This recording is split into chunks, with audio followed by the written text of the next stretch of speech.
Really enjoyed putting together today's episode of Get a Better Broadcast Podcast and Voice Over Voice. Hello, I'm Peter Stewart, helping you with more confidence behind the mic, whatever it happens to be that you're doing, whether you're voicing commercials, you're maybe narrating an audio book, maybe you're a radio presenter, a podcast presenter or producer, maybe occasionally you're asked to read commercials, maybe you're involved in another part of life where your work involves holding or being in front of a microphone. Possibly you have to direct other people. All the advice is here in short daily episodes. Get a Better Broadcast Podcast and Voice Over Voice. Animal characterisations is what we're talking about for a couple of 3 days. Anthropomorphism is giving animals human-like characteristics and emotions. It's the basis of many children's books. Famous Mickey Mouse, Winnie the Pooh, as well as widely used in commercials. Thinking of Martin the Geico Gecko, the mascot of the insurance brand in the United States. Of course, giving a voice to an animal is really voice acting. So many of the skills are similar to creating a voice for another human character that we spoke about a few weeks ago. But there are specific skills involved. The same research needs to be done to help you with your tone and vocal range. And then also think of the character attributes. What's the actual character of the dog or cat that you are being asked to give a human voice to? How are they drawn, literally? Are they hunched over, eyes half shut, or standing tall with eyes wide open? You can think and imagine perhaps how each of these looks would suggest another kind of voice for your dog or cat. The generic character of that particular creature.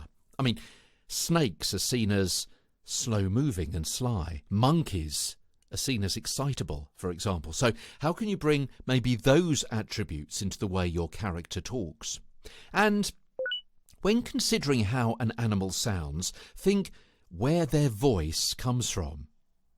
Think about a bear, a growly bear. You'll need a lot of chest resonance, maybe a throaty sound. Get down really low.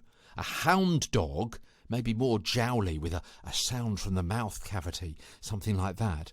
Smaller animals like, a terrier, naturally higher pitched in tone, perhaps. They're little yappy dogs, aren't they? A cat's meow is quite nasal sound, perhaps. A bird may sound to be perhaps a bit more of a whistle sound, yeah? And maybe a bit of a lilt in the voice, going up and down, a bit more musical, like that, perhaps. Also, think of how the animal moves, and move in a similar way to the animal, you in the studio. To help with your monkey voice, perhaps be wide-eyed and expressive in your face, maybe talk in short and fast bursts of speech as though jumping from one idea to another as you jump from one branch to another. Maybe do something with your hands, maybe you're scratching your armpits or beating your chest.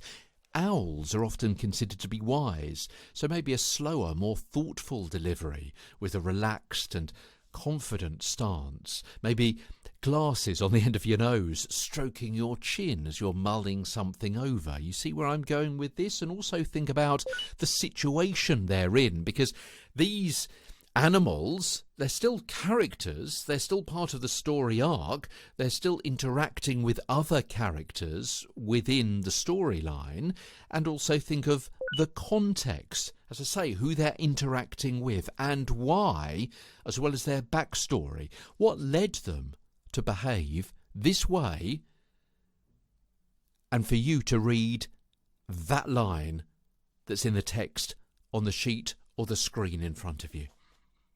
A few ideas about animal characterisations. Tomorrow, staccato chickens and hissing snakes.